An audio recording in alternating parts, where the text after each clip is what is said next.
Hi everyone. In today's show, we're going to talk about how to calculate home values or property values and whether or not it's a good deal to buy it. Coming up. Hi everyone, this is Ernesto from Attaboy Cowboy, and on this channel, we're going to teach you investment tips to help you preserve your wealth and grow it faster. So this is a good topic. I got a question from Justin Degeneff in Las Vegas, Nevada. And his question was, how do I value a property? He's looking for a house. He wants to figure out what the real value is. That's an excellent question because there's lots of resources. The most obvious one that most people use are the online valuation tools like Redfin, Realtor.com, Zillow. And for those of you that have used them, the number one thing that's going to stand out to you is how inaccurate they are. That's because they're programs that take averages for properties over the course of a few months that sell in your neighborhood. So let's say I'm in Los Angeles. A house could have sold in summer, which is a high season, at the end of summer, let's say. And let's just say it sold for $400,000. And another house sells like later on in the year, like towards like October, November, December, when people aren't buying as much because they're planning for Christmas and the holidays. They're saving up. So those prices are actually gonna be a lot lower than what you could have gotten in the summer. So that's gonna factor into the price you're gonna get on those websites. It's gonna actually skew them in favor of a buyer. So if you're someone that's trying to buy, the worst time to buy is in spring or summer, because that's when people are trying to move their families without interrupting the kids' schools. So if you don't have kids or you're trying to maximize your buying potential, buy in the fall. That's actually the best time to buy. There's less competition. The prices are going to be skewed in your favor. It's kind of like a hack for these algorithms. The second way you can value properties is doing comps, they call them, or comparative analysis.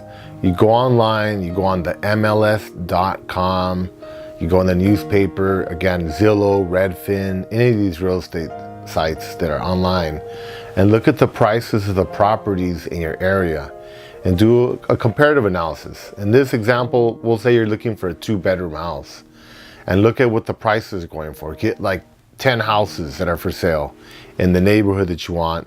And let's say they range from 300 to 500,000 and the average is about 400,000. So that gives you an idea of what the prices are going for in your neighborhood. So if you see a house that's like for 550, it's a 2-bedroom, you know it's a little bit too high because it's outside of the norm.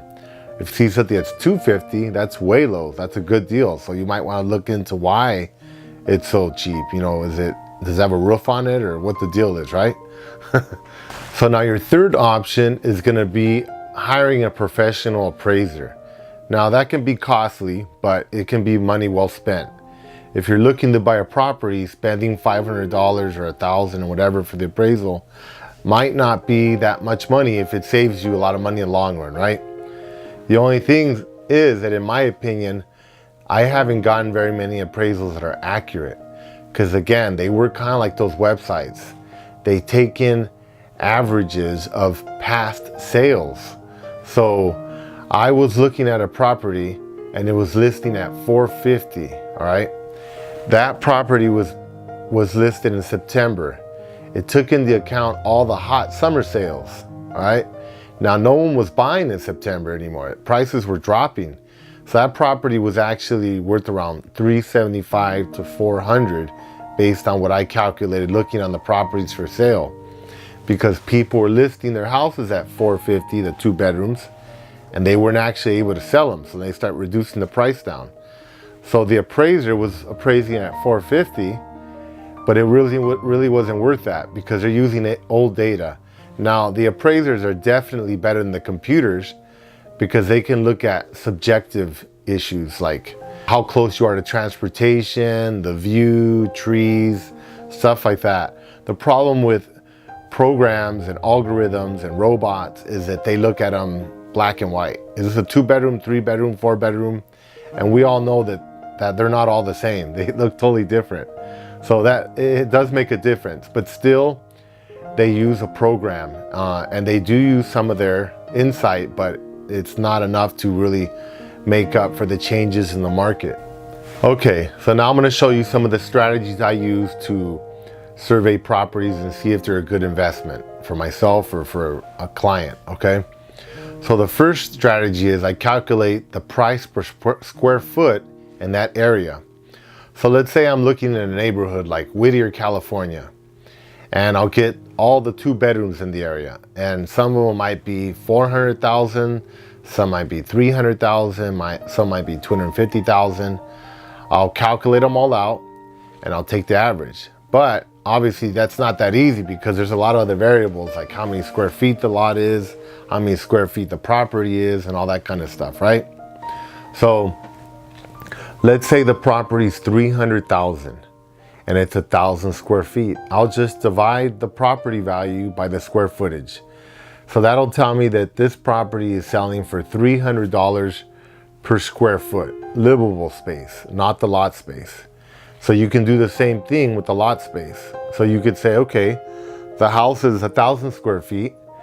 It's 300,000, so that's $300 per square foot. But the lot is 2,000 square feet in total. So it means it has another 1,000 square feet for the backyard. So that's telling you that the square footage for the land is actually $150 per square foot. So that gives me kind of an idea of what the land and the structure is going for in that area. So now I'll get 4 or 5 or even 10. It doesn't matter how many properties I get there, but try to get several so you have a better estimate.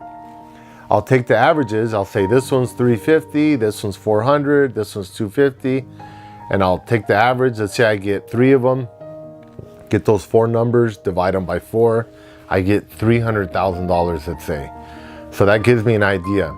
So now I start looking at the actual properties and I start calculating them based on those 2 parameters. I look at the price per square foot for the structure, the price per square foot for the lot. And that tells me whether or not I'm getting a good deal. Because if I see that the average is, let's say, $300 per square foot for the structure, and I see some that are $250, then that's a good buy. But then I have to figure out how much it's going to cost to fix it, if it has any liens, if there's any other issues going on with it. I also want to figure out that price per square foot for the lot, because sometimes you get a building that's right at the average, but it might have this huge lot, and it might come out to $100 a square foot instead of $150 or $50 a square foot. And you're like, wow, I got this huge lot, and that gives you a lot of potential, like to build on in the future, or even just like to have big parties and stuff. Everybody wants a big yard, so that has a definite value. You definitely want to take that into consideration. Now, another thing you want to think about is what you're going to use the property for. Now, that makes a big difference. Is this going to be a rental property? Is this going to be a short-term rental property to use like for VRBO or Airbnb or something like that? Or is this going to be a property you're just going to flip? You're going to fix it and sell it. That makes a big difference, because if you're gonna keep it for yourself, then obviously you're willing to spend a little more to buy it and to fix it up, because you're gonna live there, right? Now, if you're gonna flip it, you want to make sure that you can fix it inexpensively and flip it and still be able to get some profit. So if that property is coming in at $250 per square foot and they're selling for about $350 a square foot, and you're estimating that that house is going to cost you about $50,000 to fix, that means it's going to cost you about $300 a square foot, right? After you calculate the cost of fixing it. So you figure you have about $50 a square foot to kind of wiggle around and make some profit to sell it. So that's something you want to keep in consideration. Now, it could be a property that's selling for $350 a square foot, and that's pretty much market rate. But if you know you can rent it on Airbnb and make a lot more than your payment, then it's still going to be a good investment. So that's something to keep in mind. Figure out what exactly you're going to use a property for. Now, another thing you want to look at are some of the amenities of the property. So I talked about the valuation tools, which are like robots that appraised properties. Then I talked about the appraisers, okay? So I'm gonna give you some examples. I saw an appraisal recently, and this house has an awesome view of downtown LA. And the appraisal said it appraised the view at $10,000 extra for the view, right? So the house was selling for $500. But I saw that when it actually sold, the people bid the price up and they paid $650 for it. That's 30% over, because the people in reality valued that view a lot more than $10,000. They actually valued it at $150,000. So you want to take all these sort of things into consideration. Trees are huge, especially like in Los Angeles. A tree has an approximate value of about $10,000 extra for full grown tree on a property. If you live close to a gym, gyms will value your house about $5,000 more.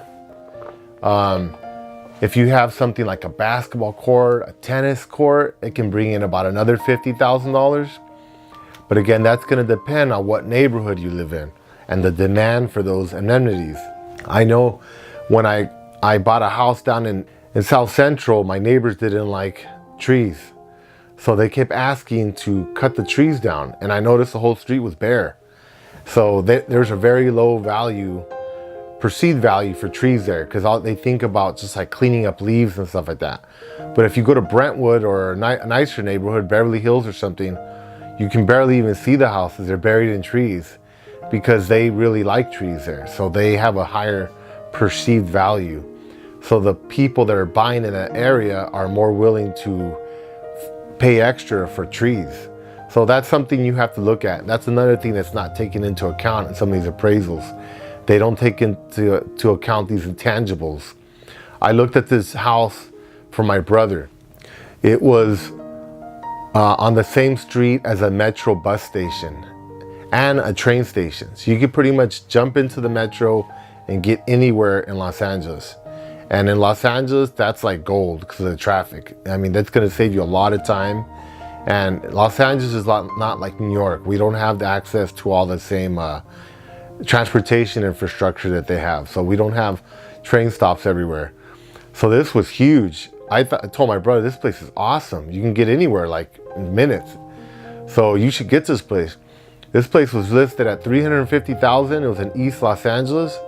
And he started trying to buy it, and wow, the place, people were bidding it up, and they ended up paying over $550 for it, like $200,000 more, because it was by the train station. And the appraiser only valued that location by an extra $20,000, but it was worth actually $200,000 extra.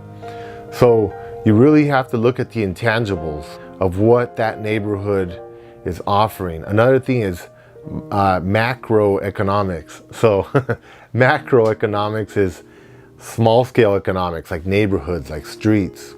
I know like in Silver Lake, Echo Park, Elysian Park, these areas, one block to the next makes a huge difference because the neighborhoods are being gentrified. So it can make a huge difference. It could be a street full of gang members, or it could be a street full of like, what do they call them, hipsters. People like, you know, the music and art and all that kind of stuff that are fixing up the houses, putting a lot of sweat equity in, putting gardening in, painting their house, putting solar panels, doing all these great things to increase your property values.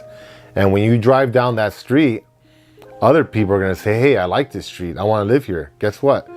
Your house is going to be worth an extra 100 grand more, or 200 grand more, versus the street over that's full of graffiti and it has broken down cars parked in front. So it really makes a big difference. So another thing I do is you can drive to that street, that neighborhood. I recommend going at night, especially like Saturday nights, because that tells me like what type of people live there. If it's a nice neighborhood, it's going to be quiet all the time. But if it's a rowdy neighborhood and there's gang members or any of that kind of stuff, you're going to see them out at night drinking 40s and doing whatever they do out in the street there. It's probably not somewhere you want to live or you want to try to rent, because it's not going to be an easy property to keep rented if there's a lot of like riffraff in the neighborhood. So you want to go by and check these properties out at night. Don't go by statistics or robots. Do your own research. The other thing is, let's say you're buying a 2-bedroom and you're going to rent it. Well, look at Craigslist and some of these other ads where people are renting, and see what the going rate is for those 2-bedroom houses in that neighborhood.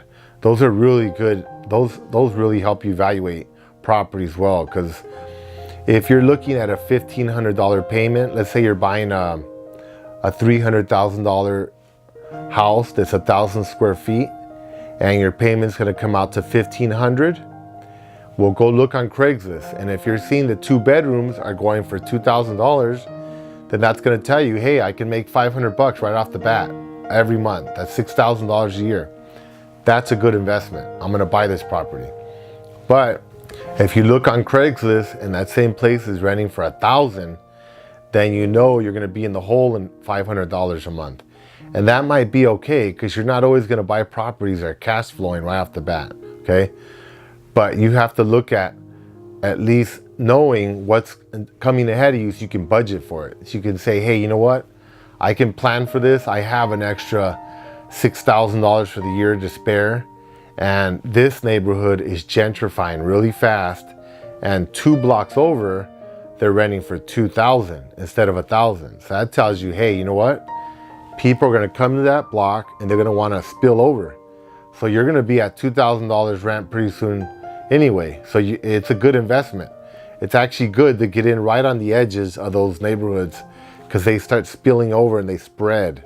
I've seen it spread in all sorts of different neighborhoods, and you end up on the edge of a wave. It really helps you out. My mom used to be a real estate agent, and she used to say, hey, you never want to buy the best house in the worst neighborhood. You're better off buying the smallest or the most rundown house in the best neighborhood. And she was absolutely right. She was right, because the better neighborhood, you're gonna have more potential for appreciation of the property and for rents and for keeping it filled with tenants. You're not gonna have as much turnover. You're not gonna have as many issues. So it's way better to kind of get something smaller in a better neighborhood. And like I said, I try to go for right on the edges. So look at the map, and if you see a neighborhood like Hollywood and it's just blowing up, the prices are going like crazy, obviously you don't want to go right in the middle in the Hollywood Hills. That's going to be the multi-million-dollar properties. If you can afford it, go for it. If you can't and you're trying to build some wealth and you want to go out a little bit from there and kind of just research the neighborhood, and then start getting out to where, hey, you know what, this over here, the prices just fall off a cliff. You're gonna find that in every neighborhood. Every neighborhood I've been to, there's streets and there's areas where people say, oh no, I don't go there at night, or oh no, that place is dangerous, or whatever. Okay, maybe you want to avoid that, but come in a few blocks from there, and that's gonna be your sweet spot right there. That's where you want to buy. That's where you're gonna have the most potential to get the highest return on your investment. So that's the way you want to value properties. You're going to have to do a lot of the work on your own, so that you're not exposed to this subjective work that's done by computers, okay? Thank you very much for listening, and if you haven't subscribed, please do, and please comment and let me know what types of videos you'd like to know so I can produce more. Thank you.